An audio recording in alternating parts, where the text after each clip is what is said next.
Hey, Buddy Manning here. Welcome to the Garden Report. Celtics beat the Mavericks 138-110 Another one. and scored their 10th straight win, Josue. They haven't done that since 2019.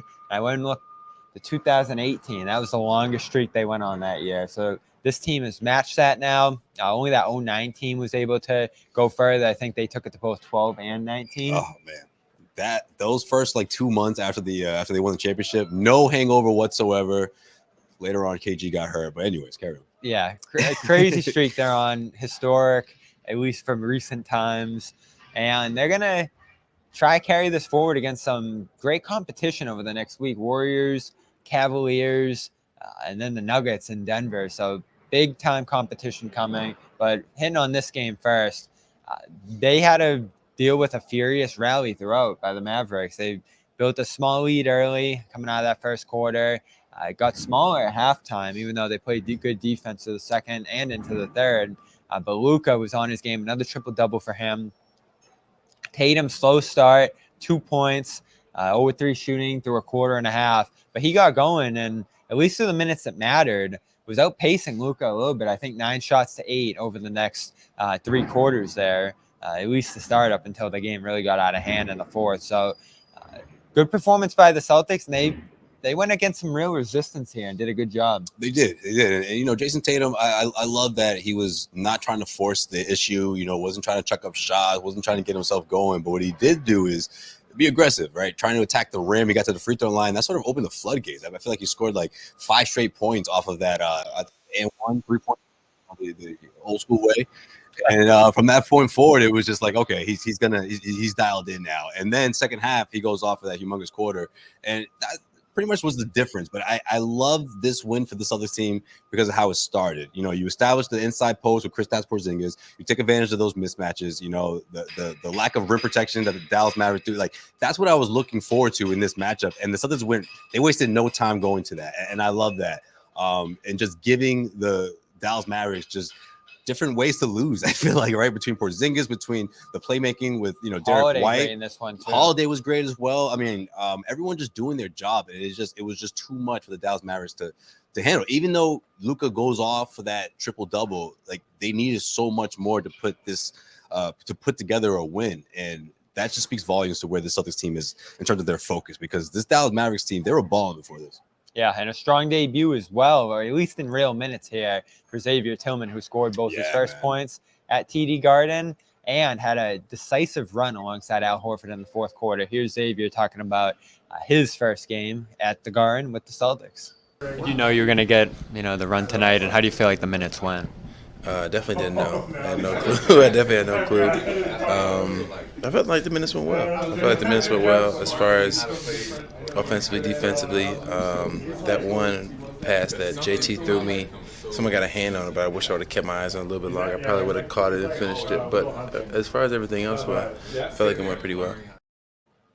So this performance very exciting for our viewers, especially as I saw on the post-game show tonight.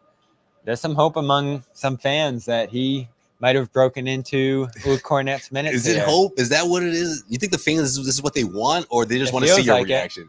I feel like they just want to see your reaction. Oh, okay. And I feel like they're threatening this potential. I think it's a little bit of both. Maybe. Yeah, it is. But I gotta admit it, man. It's entertaining. It's very entertaining.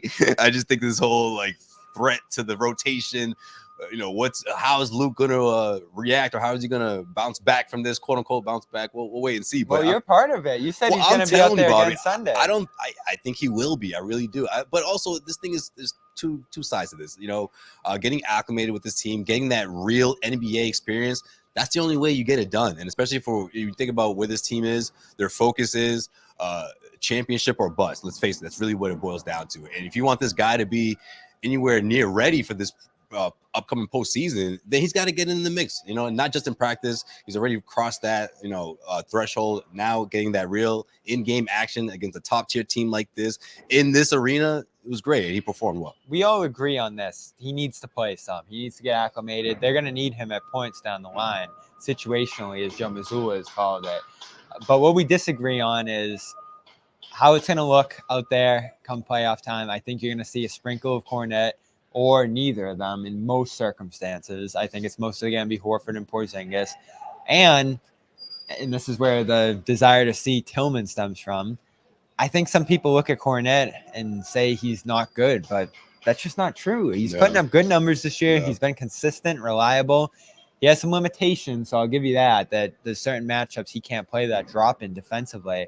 But you look at this game, Tillman, the first half stretch was a little shakier. He dropped that pass. The spacing wasn't great. The Mavs rallied a little bit back into the game. Right, that pass was like the one bad thing he did. The fourth quarter was great. him and Al showed some real chemistry out there. So right now, I think you look at it and say Tillman's the better defender, or the more versatile defender at the very least.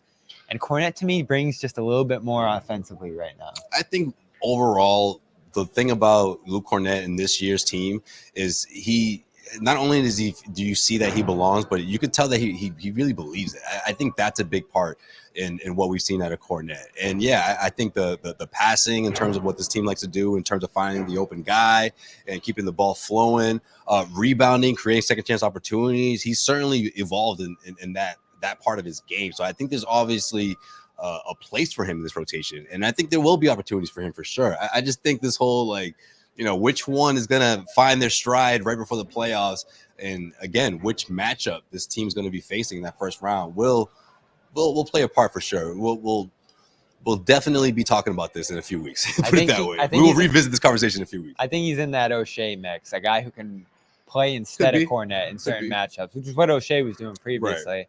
Maybe at a higher level than that, obviously, but it won't spell doom forever for Kornet. Yeah, I hear what you're saying. We are brought to you by PrizePicks. Check them out right now. Go download the app and use the code CLNS to get up to $100, 100% matching right now. And you use the code CLNS. Go over there. I made my first pick tonight. Made a good one. Over 24.5. Bobby was worried when he had 2 points. 2 points going midway through the second. Quarter. I thought it was doomed.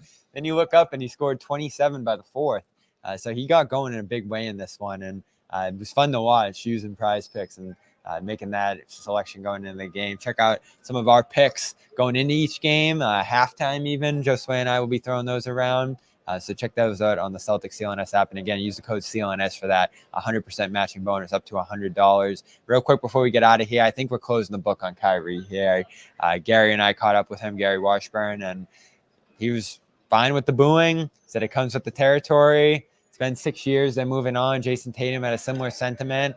And even we weren't talking about it before the game, Josue. There was no anticipation for this return like there had been with Brooklyn. Which I think is the first one. And even the boos felt kind of half-hearted or obligatory. Yeah, that's a great word for it. So yeah, for sure. He was fine in this one. He got going a little bit from mid-range, but he never really scared you, never threatened the Celtics. He was out there making some shots, missing others. And the storyline among everything we're talking about here was 4th or 5th on the list. Yeah, no question. And, it had that feeling whereas, like, when he touched the ball, whenever he scored or whatever, like, half the crowd was almost like, oh, yeah, Kyrie's on this team. Guys, boo. Whereas other times it's been they're there to boo Kyrie. We can't stand this guy, this, that, and you know what I mean? So I just think, it's interesting, and I also feel like it's a bit refreshing to hear what Kyrie had to say. I know some Celtics fans will probably say, "Oh, look at him trying to take credit for these guys," but I think if you take a step back and see where Kyrie is in his career, and kind of not being the main guy, this is always going to be Luka's team. But I think he's okay with that. I think he's comfortable with that. I think he realizes that this thing doesn't last forever in terms of his NBA career. And if you look at his life outside of basketball, becoming a father and all that, maybe gives him the bigger picture as to what happened here and why these fans were upset. And he still doesn't seem to understand that, as we talked about on the show. But yeah, that's true. But I don't think that's ever going to happen. I think the way he sees it is, Tatum and Brown, where they were in their career, where he was in terms of being a champion and all that.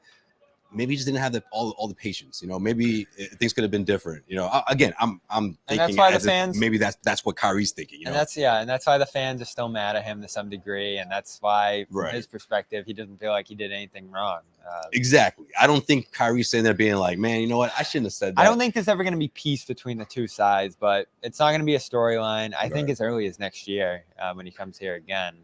And tonight you already saw it start to fade, and he, despite all the boos, despite a pretty big loss here. It was pretty cheery pregame, gave some good perspective. So go check that out on the CLNS Media YouTube page. Do you think he's generally happy for these guys, though? I think that's the part I'm really trying to get at. Yeah, I think he means it when he says those things about Jalen Tatum. Does he want to get some of that credit? Okay, that's fine, fair, right? I mean, he was here for 2 years and clearly the guy throughout those years. But at the same time, I think he's someone that really is genuinely, looking back on it, being like, maybe the timelines didn't match up, but overall, I'm happy for those guys. The relationship's been strong between those guys ever since he left, even at the height of the tumult between the fans and him. I mean, Jalen was rocking his sneakers at All-Star Weekend. Like, that's pretty cool. Yeah, there's never, and defended him during his hiatus last year, the suspension and all that. So there's been a relationship there. It's been the fans for good reason. And, in turn, the players have taken it to him. They haven't been buddy-buddy. They haven't been intimidated by him. And they've now broken off wins in every single game against Kyrie, going back to the infamous logo game. I think that ended. Sorry, cut you off again. I just want to get this out. I think when they swept the Nets in that first round matchup, that ended that whole like buddy thing. Hey, let's dap up and hugs before game. Like, they were in that series. Like, they were in there to business only. Yeah. That Ime Udoka led team, and I feel like from that point forward, it was kind of like that was the end of that whole like that was cool, or we're still friends or whatever. Or I have to show that emotion on the floor. It was like, no, strictly business, and it's been like that ever since. That was cool to experience, though. The atmosphere in here, that first game was intense, and definitely. The Celtics showed out in a big way that night, and ended up sweeping the Nets in that series, of course. So Josue, Pavon, Bobby Manning, we are back on Sunday for another important meeting with some history against the Warriors. We'll hit on that at practice tomorrow. Celtics getting back to practice on Saturday afternoon. Schedule for these guys, man. Bring it on. Bring on these tough challenges. Check out Celtics All Access for more coverage tomorrow and tonight's highlights and all the rest that we're posting up there. All the interviews over on CLNS Media. And for now, Celtics rolled by the Mavericks. I'm Bobby Manning. He's Josue Pavon. This has been the Garden Report.